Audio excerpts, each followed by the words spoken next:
आज की इस वीडियो में वो पढ़ने वाले हैं कि आखिर फास्फोरस के अप्रूव कौन कौन से हैं और श्वेत फास्फोरस और लाल फास्फोरस में क्या अंतर होता है उसका विस्तृत जानकारी हासिल करने वाले हैं। कहने का मतलब ये है कि इसके पिछले वाले वीडियो में हम लोग पी ब्लॉक के तत्वों के जो वर्ग 15 होते हैं उसमें हम लोग नाइट्रोजन के अणु जो हैबर विद्रोह अमोनिया का उत्पादन और ओस्टवाल विद्रोह नाइट्रिक अम्ल का उत्पादन ये कर चुके हैं। आज हम लोग जानेंगे फास्फोरस के बारे में कि आखिर फास्फोरस क्या होता है, इसके कितने अप्रूव होते हैं और फास्फोरस के जो अप्रूव होते हैं वो क्या होते हैं, वो कैसे प्राप्त होते हैं। और इसमें सबसे वेरी इंपॉर्टेंट आपका क्वेश्चन पड़ता है कि आखिर श्वेत फास्फोरस और लाल फास्फोरस में क्या अंतर है। ये दोनों क्वेश्चन जो है ना वेरी इंपॉर्टेंट आपका पड़ेगा कि श्वेत फास्फोरस और लाल फास्फोरस में क्या अंतर है। चलिए इसको हम लोग देखते हैं और एक एक पॉइंट को हल करते हैं, समझते हैं। देखो फास्फोरस का अप्रूव के बाद अप्रूव का मतलब क्या होता है, उसी का एक रूप, उसी का एक नाम, ठीक है ना। जैसे मान लीजिए कि आपका कोई अन्य नाम पड़ गया, ठीक है ना। मान लीजिए आपका विजय नाम है, विजय का नाम, विजय के सिवा कोई और नाम आपका पड़ गया। मान लीजिए आपका नाम धनंजय पड़ गया तो आपका धनंजय जो ना एक अप्रूव हो गया, अप्रूव उसी का रूप, ठीक है। तो फास्फोरस के जो अप्रूव होते हैं फास्फोरस से ही प्राप्त होता है वो,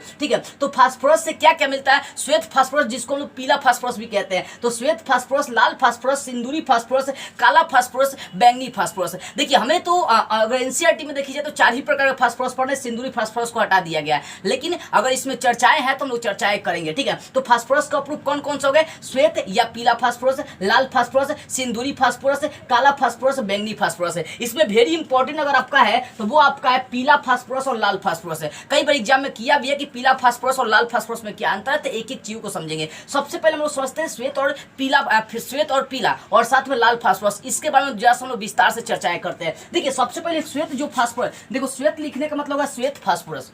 देखो श्वेत फास्फोरस का जो सूत्र होता है वो P4 होता है, यानी श्वेत फास्फोरस का जो अणु सूत्र होगा पूछेंगे तो क्या होगा, P4 होगा। जब श्वेत फास्फोरस को ऑक्सीजन O2 में गर्म करते हैं तो वो उसका रंग कैसा होता है, पीला हो जाता है। तो आप एक अंतर में ये भी लिख सकते हैं कि जब श्वेत फास्फोरस को ऑक्सीजन की उपस्थिति में गर्म करते हैं तो उसका रंग कैसा हो जाता है, पीला हो जाता है, ठीक है।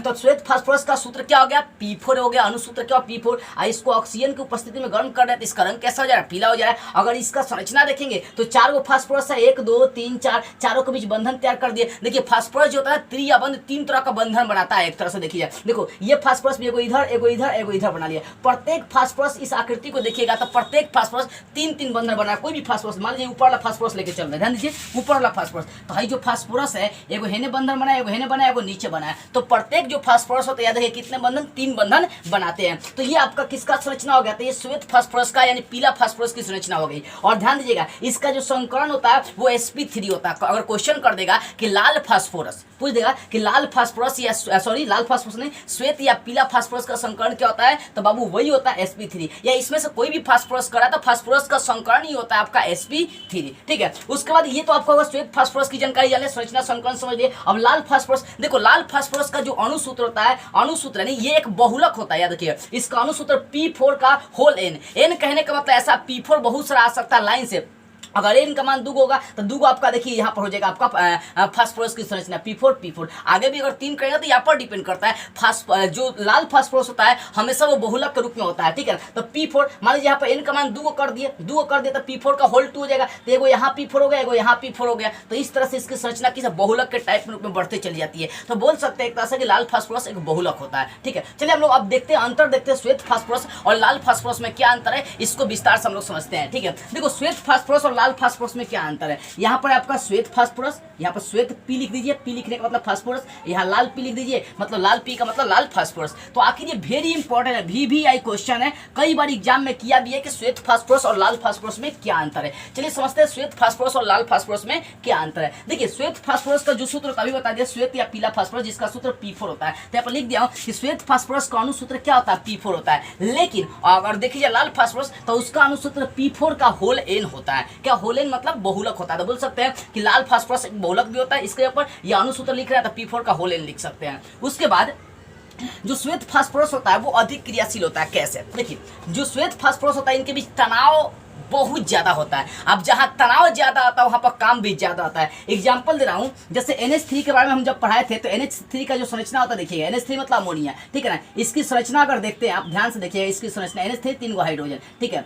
तो यहाँ पर जो कोण बनता था वो लगभग 139 के आसपास में या 119 डिग्री के आसपास में आपका बन रहा था, ठीक है। यहाँ पर तनाव बहुत कम था, यहाँ पर तनाव क्या था, बहुत कम था। लेकिन जो लाल फास्फोरस होता है इनके बीच अगर आप यहाँ पर तनाव देखिएगा, यहाँ पर ऐसा बनाते हैं, ठीक है, तो इनके बीच तनाव देखिएगा तो 7 डिग्री के आसपास ही होता है। यहाँ पर जो कोण कोण बनता है वो 60 डिग्री के आसपास ही इनके बीच कोण बनता है, 60 डिग्री। पॉल में क्या होता है 60 डिग्री का कोण बनता है, यानी तनाव ज्यादा होता है। और जहां तनाव ज्यादा होता है वहां पर काम भी ज्यादा होता है, क्रियाशील होता है। यानी कहने का मतलब है कि श्वेत जो फास्फोरस होते हैं वो अधिक क्रियाशील होते हैं, जबकि इनके बीच देखेंगे तो यहाँ पर कोण क्या होता है बढ़ जाता है, यहाँ पर डिग्री क्या होता है आपका बढ़ जाता है। ठीक है, इसी कारण से बोलते हैं कि लाल फास्फोरस थोड़ा सा कम क्रियाशील होता है और आपका श्वेत फास्फोरस क्या होता है अधिक क्रियाशील होता है। तो वही बोल सकते हैं कि जो श्वेत फास्फोरस है वो अधिक क्रियाशील है, जबकि लाल फास्फोरस क्या है कम क्रियाशील है। उसके बाद देखो ये जो श्वेत फास्फोरस होता है मोमबत्ती, मोम देखे मोमबत्ती का जो मोम होता है उसी की तरह ये मुलायम होता है, यानी मोम की तरह श्वेत फास्फोरस मुलायम होता है, जबकि लाल फास्फोरस कठोर होता है, सख्त होता है, देखिए कड़ा होता है। ठीक है, ऐसे ही चौथा अंतर लिख सकते हैं कि श्वेत फास्फोरस को चाकू से काट सकते हैं,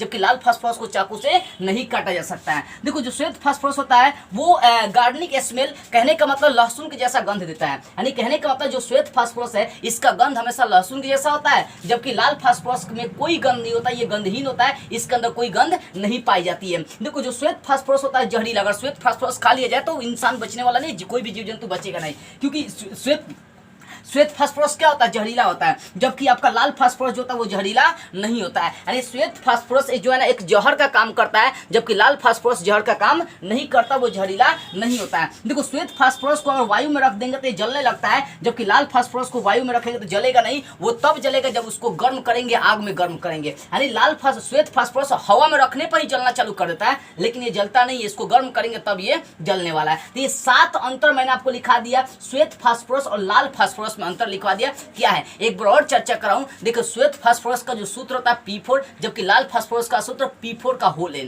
यानी हेन कहने के बाद N कहने का मतलब बहुलक। ठीक है ना, ये जो श्वेत फास्फोरस होता है ये अधिक क्रियाशील, जबकि लाल फास्फोरस कम क्रियाशील। जो श्वेत फास्फोरस होता है ये मोमबत्ती की तरह मुलायम होता है, जबकि लाल फास्फोरस मुलायम नहीं होता, ये कठोर होता है, सख्त होता है, कड़ा होता है। जो श्वेत फास्फोरस होता है उसको चाकू से काट सकते हैं, जबकि लाल फास्फोरस को चाकू से नहीं काटा जा सकता है।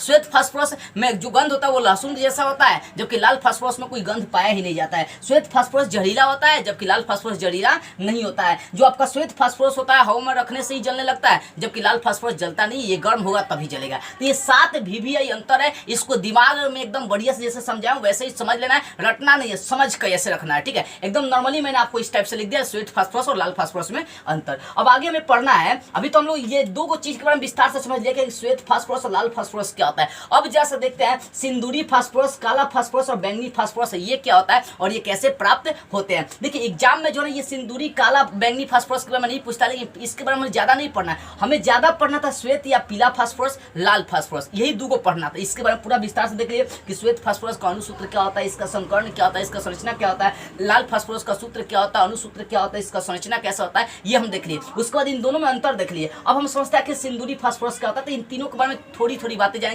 कैसे प्राप्त होता है, उसके बाद ये तीनों खत्म हो जाएगा। तो सिंदूरी फास्फोरस क्या होता है ये समझिए।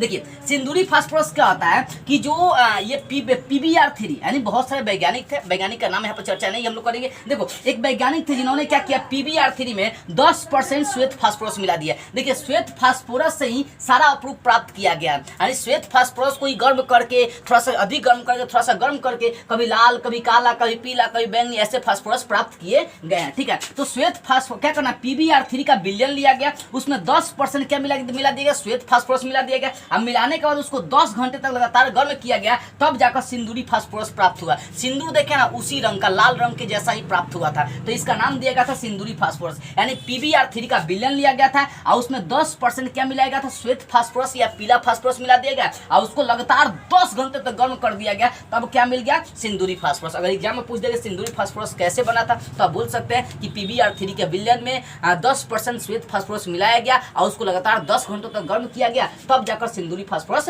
प्राप्त हुआ। इसके बाद चौथा आता है काला फास्फोरस। आखिर काला फास्फोरस, ब्लैक फास्फोरस कैसे प्राप्त हुआ। देखो काला फास्फोरस कैसे प्राप्त हुआ, ये सब श्वेत फास्फोरस से प्राप्त हुआ। तो श्वेत फास्फोरस को 473 डिग्री सेल्सियस तक गर्म किया गया और गर्म करने के बाद उस पर दाब डाला गया, कितना, तो 12,000 से 13,000 पास्कल उस पर प्रेशर दाब दिया गया, तब जाकर जहां वहां पर जो फास्फोरस प्राप्त हुआ था उसका नाम दिया गया काला फास्फोरस। अगर एग्जाम में पूछ दे काला फास्फोरस कैसे प्राप्त हुआ, तो आप क्या बोलेंगे, बोल सकते हैं कि श्वेत फास्फोरस को 473 केल्विन तक गर्म किया गया, गर्म करने के बाद 12,000 से 13,000 पास्कल दाब दिया गया, प्रेशर दिया गया, तब जाकर फास्फोरस जो प्राप्त हुआ उसे काला फास्फोरस कहते हैं। ठीक है, अब पांचवा देखते हैं कि आखिर बैंगनी फास्फोरस क्या है। देखो बैंगनी फास्फोरस कैसे नॉर्मली प्राप्त हो गया था, जो श्वेत फास्फोरस था उसको 803 केल्विन पर गर्म किया गया, 803 केल्विन टेम्परेचर पर गर्म कर दिया गया, तो जो फास्फोरस प्राप्त हुआ था उसी का नाम हुआ था बैंगनी फास्फोरस। तो इस तरह से आपका पांचों फास्फोरस क्लियर होगा, कुछ नहीं है। अरे श्वेत फास्फोरस को यहाँ पर PbR3 के विलयन में 10% मिला दिया गया, 10 घंटे तक गर्म किया गया तो सिंदूरी प्राप्त हो गया। यहाँ भी श्वेत फास्फोरस को 473 केल्विन पर गर्म किया गया और उसके बाद उस पर 12,000 से 13,000 प्रेशर डाल दिया गया, तो वहाँ जो फास्फोरस प्राप्त हो काला, और वही श्वेत फास्फोरस को 803 डिग्री के लिए 803 डिग्री टेम्परेचर केल्विन पर गर्म कर दिया गया, तो बैंगनी फास्फोरस प्राप्त हो गया, वायलेट फास्फोरस प्राप्त हो गया। तो इस तरह से आपका ये पांचों फास्फोरस हो गया। तो ये वेरी इंपॉर्टेंट था फास्फोरस का प्रूफ, ठीक है। फास्फोरस का प्रूफ कई बार एग्जाम में पूछता है, कई बार क्वेश्चन यहाँ से ऑब्जेक्टिव भी आता है कि श्वेत फास्फोरस का अणुसूत्र क्या होता है, इसकी संरचना क्या होता है, इसका संकरण क्या होता है। तो कोई भी फास्फोरस हो उसका संकरण हमेशा sp3 होता है, ठीक है। तो इसमें वेरी इंपॉर्टेंट क्वेश्चन पड़ा था कि श्वेत फास्फोरस और लाल फास्फोरस में क्या अंतर है, कई बार एग्जाम में क्वेश्चन किया भी है। तो इसका स्क्रीनशॉट आप लोग लेना चाहे तो ले सकते हैं, क्योंकि एग्जाम के लिए इतना इंपॉर्टेंट है कि कह नहीं सकते हैं। देखिए ये जो आपका टॉपिक है वर्ग 15 का जो चैप्टर चला था, वर्ग 15 का तत्व, ये चैप्टर पूरी तरह से आपका आज खत्म हो गया, ठीक है। हमें यहीं तक एग्जाम में ज्यादा क्वेश्चन नहीं करता है। हालांकि इससे जो मोस्ट क्वेश्चन आते हैं कि PCl3 NCl3 ये आपस में थोड़े से बड़े क्यों होते हैं, छोटे क्यों होते हैं, उससे समय जो क्वेश्चन है वर्ग 15 के तत्व वो अगले वीडियो में हम लोग लेकर आएंगे। हालांकि ये चैप्टर्स यहीं पर हम लोग एंड करते हैं, वर्ग 15 के तत्व वो यहीं पर एंड करते हैं। इसके बाद वर्ग 16 के तत्व, वर्ग 17 के तत्व, वर्ग 18 के तत्व हम लोग स्टार्ट करते हुए मिलेंगे। आज की इस वीडियो में इतना ही। जय हिंद।